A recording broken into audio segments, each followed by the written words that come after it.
Jeffersonville Indiana से शुभ प्रभात मित्रों।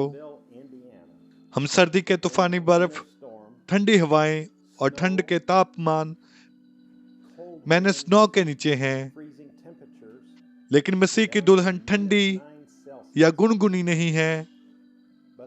हम प्रभु और उसके वचन के लिए सरगर्म हैं। हमें दूसरों को बताते हुए शर्म नहीं आती कि हम बटन दबाकर चलाते हैं। अब प्रभु के लिए सरगर्म ब्रानम टबरनिकल के पास्टर भाई जोसेफ ब्रानम की ओर से एक पत्र है। प्रिय रिबेका दुल्हन, पिता ने अपने विश्वास योग्य सेवक एलिएजर को अपनी रिबेका दुल्हन को ढूंढने के लिए भेजा है। हमने उसे उसके साथ में दूत संदेशवाहक विलियम मैरियन ब्रानम को पहचान लिया है, जिसे उसने कार्यदर्श दिया है। बुलाना, इकट्ठा करना, नेतृत्व करना और अंत में उससे परिचय करवाना। हमें अपनी जलने वाली सामर्थ्य के एक बड़े उंडेले जाने को दिया है और हमें हमारी स्थिति, हमारे स्थान और हमारी जिम्मेवारियों की पहचान दिलाई है। एक बुलाए हुए लोग, संसार से अलग किए हुए, परमेश्वर को समर्पित होने पर वह हमारा मार्गदर्शन कर रहा है और हमें उन चीजों की ओर निर्देशित कर रहा है जिसे हम करते हैं और कहते हैं उसके नाम को सम्मान और महिमा मिले। ऐसा कुछ भी नहीं है, कहीं पर भी नहीं, जो हमें उससे अलग कर सकता है। कुछ भी नहीं। हम अनंतता के लिए परमेश्वर के राज्य में सुरक्षित हैं। हमारे मंजिल के अंत तक पिता ने हम पर अपनी मोहर लगा दी है। शैतान दिन रात हम पर वार करता है। वो हमसे सब कुछ कहता रहता है, हम पर आरोप लगाता है और हमें यह सोचने की कोशिश करवाता रहता है कि हम वो दुल्हन नहीं हैं। वह हर एक चीज को हमारे मार्ग में डालता है ताकि हमें विचलित करने की कोशिश करे, जैसे बीमारी और दुख, लेकिन हम उसकी बात को नहीं मानते। वह जिलाने वाली सामर्थ हम में है और हम मोहरबंद हुए हैं और उस वचन पर केंद्रित हैं। हम अपने ऊंट पर से उछलकर नीचे उतरे हैं, उसकी ओर दौड़ रहे हैं, हमारे महान विवाह भोज के मार्ग में। हम जो विश्वास करते हैं उससे हम लज्जित नहीं हैं। इसके विपरीत हम चाहते हैं कि संसार हमें जान जाए कि हम टेप चलाने वाले लोग हैं, जो उसके विश्वास योग्य एलिएजर भविष्यवक्ता के द्वारा कहे गए हर एक वचन पर विश्वास करते हैं, जिसे उसने अपनी दुल्हन रिबेका को बुलाने और नेतृत्व करने के लिए भेजा था। हम एक शब्द भी नहीं जोड़ते या नहीं निकालते हैं। यह संदेश हमारा परम सत्य है। भला कैसे एक मनुष्य जो पवित्र आत्मा से भरा हुआ है, परमेश्वर की सामर्थ से भरा हुआ है और उसके हृदय में परमेश्वर का प्रेम है, भला वो एक मनुष्य कैसे ही कुछ ही मिनटों में बात कर सकता है और उस संदेश के बारे में कुछ भी नहीं बता सकता जो उसने अभी अभी टेप पर सुना है। जब आप ऐसे लोगों से मिलते हैं जो इस अंत समय के संदेश में विश्वासी होने का दावा करते हैं, तो आप उनसे बस कुछ ही मिनटों में बात कर सकते हैं और बता सकते हैं कि टेप चलाने पर वे कहां खड़े हैं। वे या तो टेप के लोग हैं या तो नहीं हैं।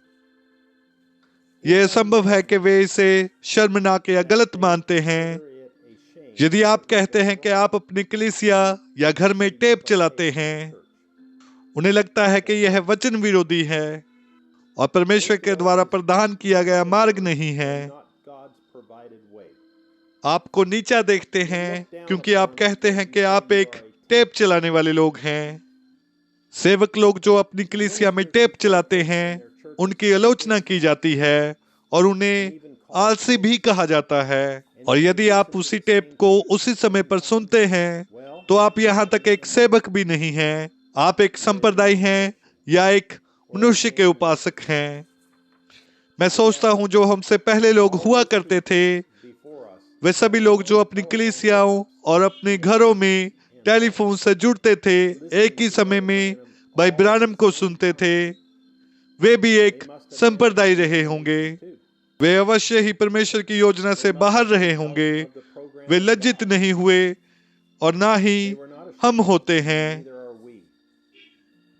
कुछ ही मिनटों में जब आप लोगों से बात करेंगे तो वे तुरंत आपको बता देंगे कि वे कहाँ खड़े हैं। जी हाँ, हम बटन दबाकर चलाते हैं। जी हाँ, हम रविवार को हमारे कलीसिया या घरों में टेप सुनते हैं।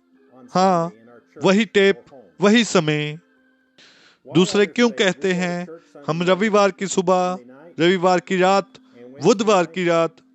हमारे पास क्या ही अच्छा पास्टर है। वह हमारे समझने के लिए इसे बहुत ही स्पष्ट और बहुत ही सरल बनाता है। वह संदेश को समझाता है ताकि मैं इस संदेश को समझ सकूं। दुल्हन बनने के लिए आपके पास एक सेवकाई होनी चाहिए। भाई ब्रैनम ने नहीं कहा कि कलीसिया में टेप चलाओ। आप क्या कह रहे हैं? तो फिर सबसे महत्वपूर्ण चीज क्या है? प्रचारक क्या कहते हैं? भाई जोसेफ क्या कहते हैं? या टेप पर वही परमेश्वर की आवाज क्या कहती है? आपका परम सत्य क्या है? टेप पर क्या है? या कोई और क्या कहता है?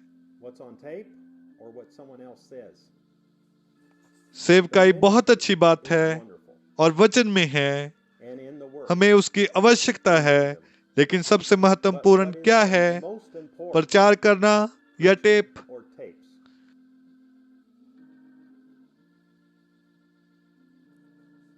यदि आपके व्यक्तिगत जीवन में या आपके कलीसिया जीवन में टेप सबसे महत्वपूर्ण चीज नहीं है, तब कुछ तो गलत है।